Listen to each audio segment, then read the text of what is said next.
All right, now that leaves us with one last millennial position, and that's premillennialism, but from a dispensational perspective. What I preached on Sunday was historic premillennialism.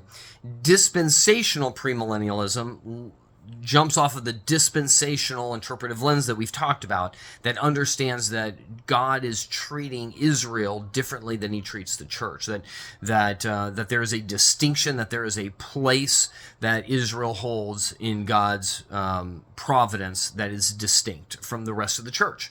And so they would look at the land promises, the king promises, and all of those covenants and promises that God made to Israel, and would say that those are being fulfilled in the millennial kingdom. And so most would argue that Israel will have a predominant place in the millennial kingdom. In fact, we even read a little bit of this in Luke chapter 22, verse 28. Jesus says to the disciples, "You are those who have stayed with me in my trials, and I assigned you, as my Father assigned to me, a kingdom, that you may eat and drink at my table in my kingdom and sit on thrones judging the 12 tribes of Israel." In other words, he's telling the disciples that they're going to have this place of preeminence, and that the understanding is that when we're reading Revelation chapter 20, verse 4, and John says, "Then I saw thrones, and seated on them were those to whom the authority to judge was committed." That's Israel, with the authority to judge. Now, Christians will be in the millennial kingdom, but we will not have this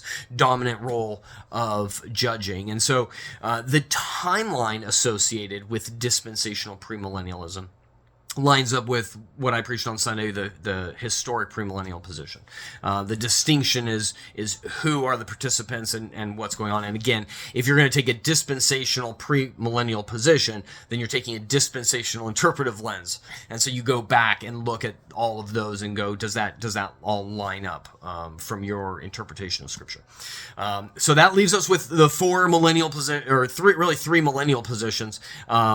A premillennial position, which could be either dispensational or historic, and then an amillennial position, which is a spiritual reign currently, or a postmillennial position that is a physical reign currently here on the earth. And so that's a wrap on the millennial understandings. And like I said, these are very complex, and there's a lot of reasons. So none of these should be something that you just kind of scoff entirely. There's reasons why people have interpreted them this way.